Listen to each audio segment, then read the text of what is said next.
ലോക്സഭാ തെരഞ്ഞെടുപ്പിൽ ഇളക്കം തട്ടാതെ മുസ്ലിം ലീഗിന്റെ കോട്ടകൾ. മലപ്പുറത്തും പൊന്നാനിയിലും ചരിത്ര നേട്ടവുമായാണ് ലീഗിന്റെ വിജയം.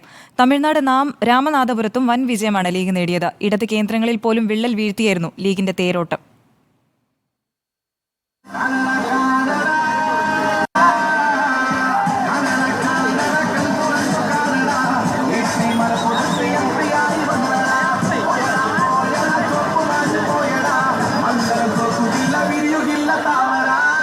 (3,118,000) വോട്ടുകളുടെ ഭൂരിപക്ഷത്തിനാണ് മലപ്പുറത്ത് ഇ ടി മുഹമ്മദ് ബഷീറും 2,35,760 വോട്ടുകളുടെ ഭൂരിപക്ഷത്തിനാണ് പൊന്നാനിയിൽ സമദാനിയും ലീഗിന്റെ പച്ചക്കൊടി നാട്ടിയത്.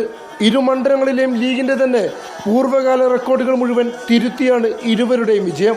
തമിഴ്നാട് രാമനാഥപുരത്ത് മുൻ മുഖ്യമന്ത്രി കൂടിയായ ഒ പനീർസെൽവത്തെ 1,65,292 വോട്ടുകളുടെ ഭൂരിപക്ഷത്തിന് തോൽപ്പിച്ചാണ് ലീഗിന്റെ നവാസ് ഗനി സീറ്റ് നിലനിർത്തിയതും. കനത്ത വെല്ലുവിളികൾക്കിടയിലും മത്സരിച്ച 3 സീറ്റിലും മിന്നും വിജയം നേടാനായതിന്റെ ആവേശത്തിലാണ് ലീഗ് നേതൃത്വം. രാഹുൽ ഗാന്ധിയുടെ ഭൂരിപക്ഷം കഴിഞ്ഞാൽ സംസ്ഥാനത്ത് ഏറ്റവും വലിയ രണ്ടാമത്തെ ഭൂരിപക്ഷമാണ് മലപ്പുറത്ത് ഇ ടി മുഹമ്മദ് ബഷീറിന്റേത്. പൗരത്വ ഭേദഗതി നിയമമടക്കം തെരഞ്ഞെടുപ്പ് വിഷയമാക്കി ഇടതുപക്ഷം പ്രചാരണം നടത്തിയെങ്കിലും ദേശീയ വിഷയങ്ങളുടെ ഗുണം ലഭിച്ചത് മുസ്ലിം ലീഗിനാണ്. പരമാവധി 1 ലക്ഷം പൊന്നാനിയിലും 2 ലക്ഷം മലപ്പുറത്തും ഭൂരിപക്ഷം കണക്കുകൂട്ടിയ ലീഗ് നേതൃത്വത്തിൽ തന്നെ ലഭിച്ച വൻ ഭൂരിപക്ഷം അത്ഭുതപ്പെടുത്തി. ഇടതുപക്ഷത്തിന്റെ കണക്ക് കൂട്ടലുകളെല്ലാം മലപ്പുറം ജില്ലയിൽ പിഴയ്ക്കുകയും ചെയ്തു. കഴിഞ്ഞ നിയമസഭാ തെരഞ്ഞെടുപ്പിൽ മുസ്ലിം ലീഗ് വെറും 38 വോട്ടിന് വിജയിച്ച പെരിന്തൽമണ്ണ മണ്ഡലത്തിൽ ഇത്തവണ 26,000-ലധികം വോട്ടിന്റെ ലീഡാണ് ലീഗിന് ലഭിച്ചത്.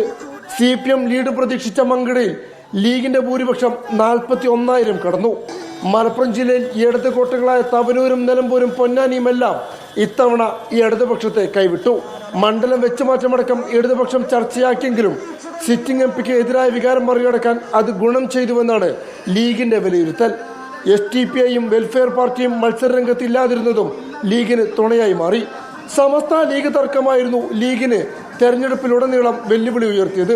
എന്നാൽ സമസ്തയുടെ ബഹുഭൂരിപക്ഷം വോട്ടുകളും ലീഗിനെ പിന്തുണച്ചു എന്നാണ് ഫലം വ്യക്തമാക്കുന്നത്. തെരഞ്ഞെടുപ്പിൽ വെല്ലുവിളി നേരിട്ടതോടെ സംഘടനാ സംവിധാനം ഉണർന്ന് പ്രവർത്തിച്ചതും കോട്ടം തട്ടാതിരിക്കാൻ നേതൃത്വം തന്നെ അടിത്തട്ടിലേക്ക് ഇറങ്ങി ചുക്കാൻ പിടിച്ചതും ലീഗിന്റെ ഭൂരിപക്ഷത്തിന് ആക്കം കൂട്ടിയെന്നാണ് വിലയിരുത്തൽ. Reporter Ashkar Ali Karimpa, in Reporter, Malappuram.